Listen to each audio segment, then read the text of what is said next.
আসসালামু আলাইকুম। আপনারা এইমাত্র দেখতে পেলেন যে আমার সামনে রাস্তা পার হওয়ার সময় অটোটা কিভাবে গেল।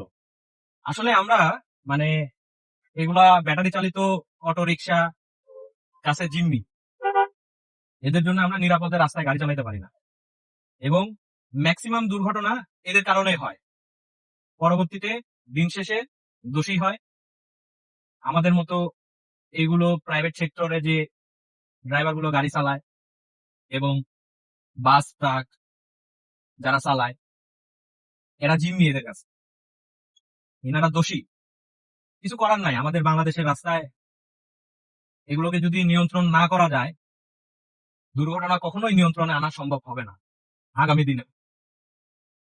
তবে একটা কথা বলতে চাই যে রাস্তায় দুর্ঘটনায় যে কোনো গাড়ি হলে বা পড়লে, দুর্ঘটনায় পড়লে আমরা সবার আগে বড় গাড়িদের দোষ দেই, যেমন প্রাইভেট, হাইয়েস্ট, বাস, ট্রাক। আসলে কি পুরো দোষটা এগুলো গাড়ির, না বিপরীতে থাকা গাড়িরও দোষ আছে? কিন্তু আমরা বাঙালি, আমরা বাংলাদেশের মানুষ, আমরা যাচাই বাছাই না করে একটা গাড়ি অ্যাক্সিডেন্ট হয়েছে আমরা ড্রাইভারকে ধরে মারধর করি, তারপরে গাড়ি ভাঙচুর করি। কিন্তু দোষটা কার সেটা আমরা যাচাই বাছাই করি না। আসলে খুব কষ্ট লাগে যে বলার মতো না। রাস্তায় এই অটোরিকশা, ভ্যান, ভুটভুটি, এদের কারণে যে পরিমাণ অ্যাক্সিডেন্ট হয় সেগুলো মানে এদের কারণে এগুলো হয়। এখন আপনি বলবেন যে ভাই আপনার গাড়ির গতি ছিল বেশি, যার কারণে অ্যাক্সিডেন্টটা হয়েছে।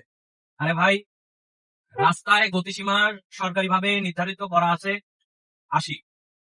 আপনি এখন হাইওয়েতে ৮০ স্পিডে গাড়ি চালাচ্ছেন, হুট করে আপনার সামনে একটা ভ্যান, ভুটভুটি বা অটোরিকশা ঘুরায় ফেললো। ৮০ কিলোমিটার স্পিডে আপনি কিভাবে গাড়িটাকে নিয়ন্ত্রণ করবেন বলেন? হুট করে আপনার দেখা যাচ্ছে আপনার সামনে ১০০ থেকে ২০০ মিটার সামনে আছে।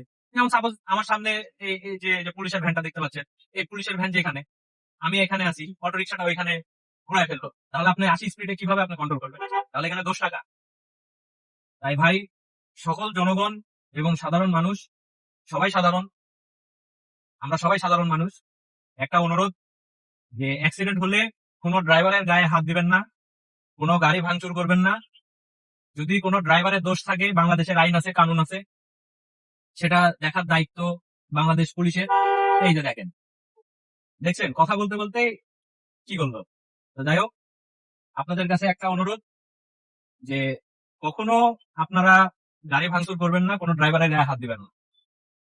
আপনারা যেটা করবেন বা করতেছেন এটাও অন্যায়, আইনগত অপরাধ। যে দোষী তাকে বাংলাদেশের আইন কানুনের আওতায় আনা হবে, যাচাই বাছাই হবে। তবে নিজের হাতে কেউ আইন তুলে নেবেন না। রাস্তায় চলতে গেলে অনেক রকম, অনেক বাধা বিপত্তি, অনেক পরিস্থিতির সম্মুখীন হতে হয়। আর বিশেষ করে যারা ড্রাইভার আছে, ড্রাইভার ভাইরা, এনারা প্রতিনিয়তই রাস্তায় কোনো না কোনো পরিস্থিতির সম্মুখীন হতেই থাকে। তাই ইনাদেরকে আঘাত দিয়ে বা ইনাদেরকে কষ্ট দিয়ে আমরা সাধারণ জনগণ, সাধারণ মানুষ কোনো কাজ করব না। ইনারাও মানুষ।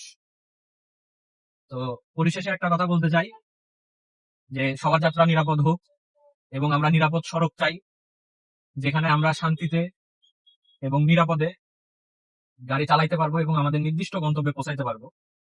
এটা শুধু যে সরকার বা সার্জেন্ট, পুলিশ, আইনের দায়িত্ব এমন না।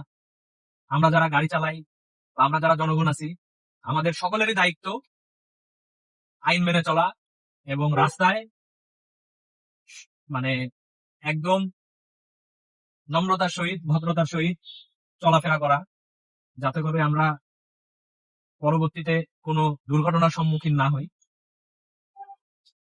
তো সবাই ভালো থাকবেন, সুস্থ থাকবেন। এই পর্যন্তই। আল্লাহ হাফেজ।